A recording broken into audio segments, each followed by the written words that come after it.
হরে কৃষ্ণ। অপরা একাদশীর দিন একাদশীর মাহাত্ম্য অবশ্যই পাঠ অথবা শ্রবণ করবেন।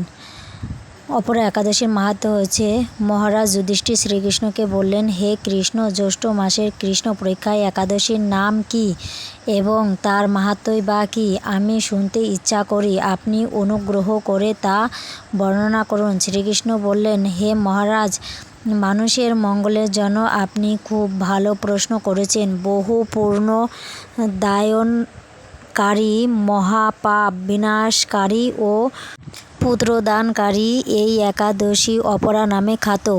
এই ব্রত পালনকারী ব্যক্তি জগতে প্রসিদ্ধ লাভ করে। ব্রহ্ম হত্যা, গো হত্যা, ভ্রূণ হত্যা, পরনিন্দা, পরস্ত্রী গমন, মিথ্যা ভাষণ প্রভৃতি গুরু হত্যা পাপ এই ব্রত পালনে নষ্ট হয়ে যায়। যারা মিথ্যা সাক্ষাৎ দান করে,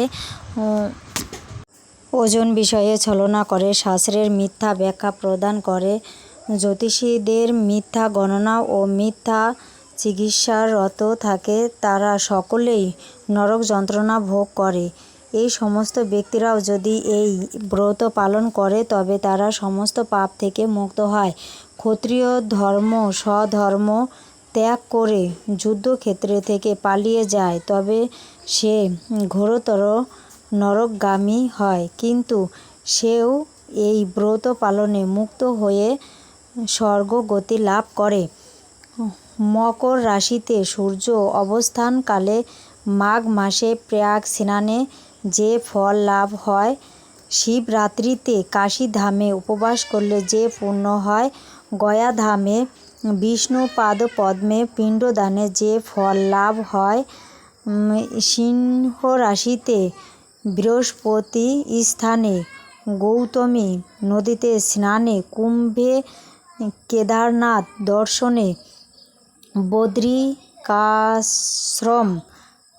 যাত্রায় ও বদ্রীনারায়ণ সেবায়, সূর্যগ্রহণে, কুরুক্ষেত্রের স্নানে, হাতি ঘোড়া স্বর্ণদানে এবং দক্ষিণাসহ যজ্ঞ সম্পাদনে যে ফল লাভ হয়, এই ব্রত পালন করলে অনায়াসে সেই সকল ফল লাভ হয়ে থাকে। এই অপরা ব্রত পাপরূপ বৃক্ষের কাঠুর স্বরূপ, পাপরূপ কাষ্ঠের দাবাগ্নির মতো, পাপরূপ অন্ধকারে সূর্য সদৃশ এবং পাপহস্তির হিংস্রস্বরূপ। এই ব্রত পালন না করে যে ব্যক্তি জীবন ধারণ করে জলে বুদ্বুদের মতো, তাদের জন্ম মৃত্যুই কেবল সার হয়।